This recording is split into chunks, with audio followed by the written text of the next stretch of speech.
How have you changed in the last 7 years? For Ellie at least, things are looking quite different. We can hardly believe it, but The Last of Us Part 2 is almost here. Gaming has made big strides since 2013, so it should come as no surprise that Naughty Dog's long-awaited sequel is showing some serious progression too. The recent State of Play showcase gave us our first extended gameplay sequence and a good look at how combat in The Last of Us Part 2 will play out. Here are some of the biggest changes and a few similarities to how combat works in The Last of Us Part 2.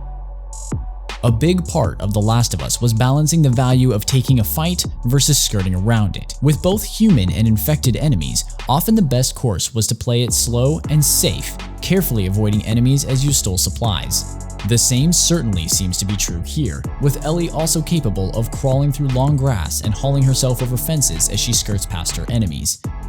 If you do need to strike, the bow and arrow make a valuable return as a silent option, and Ellie has plenty of other tools up her sleeves too. Learning from Joel's crafting skills, Ellie can craft a range of deadly traps, explosive arrows, and even pistol silencers that'll muffle her ranged takedowns. She'll need these tools too because the factions you face are not messing around.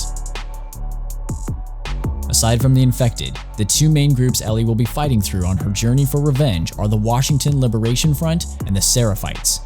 While the religious zealots of the latter are scary, it's the ex-military types of the WLF that have us worried, mostly because of their use of attack dogs.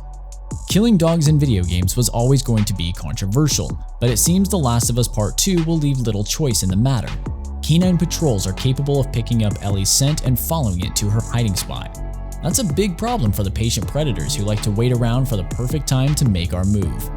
You can see your scent trail in listen mode, but Ellie will definitely need to keep a lot more mobile while sneaking about. Thankfully, she's been through some extensive training since we last saw her.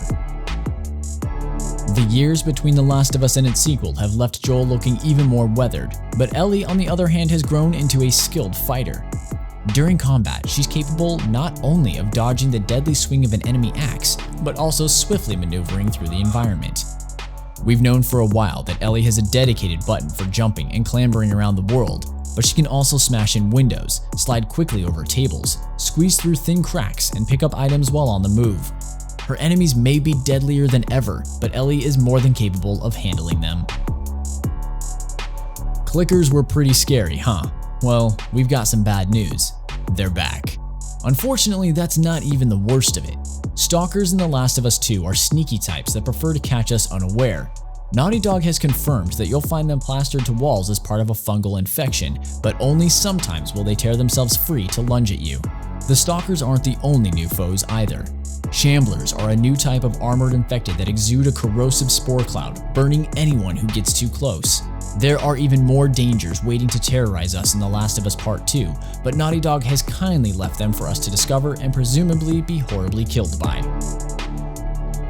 One concern we had following The Last of Us Part 2's initial reveal was that the story would be a largely solo affair. Part of The Last of Us's charm was the interplay between Joel and Ellie, both in the narrative and their scrappy fights. While Ellie certainly has a single-minded focus, the State of Play footage made sure to reassure us that she'll have assistance along the way. Jackson County's Dina and Jesse were both shown teaming up with Ellie in the State of Play footage, and we've no doubt that Joel will make his presence known for better or worse during the adventure. We don't know how much of Ellie's time will be spent alone or with an ally, but we're glad to see that she'll have at least a few friendly faces to turn to during the story. What did you make of the combat shown in The Last of Us Part 2's State of Play broadcast? Are you eager to get your hands on the sequel, or has that footage of a poor pup being Molotov'd put you off for good? Let us know down in the comments below.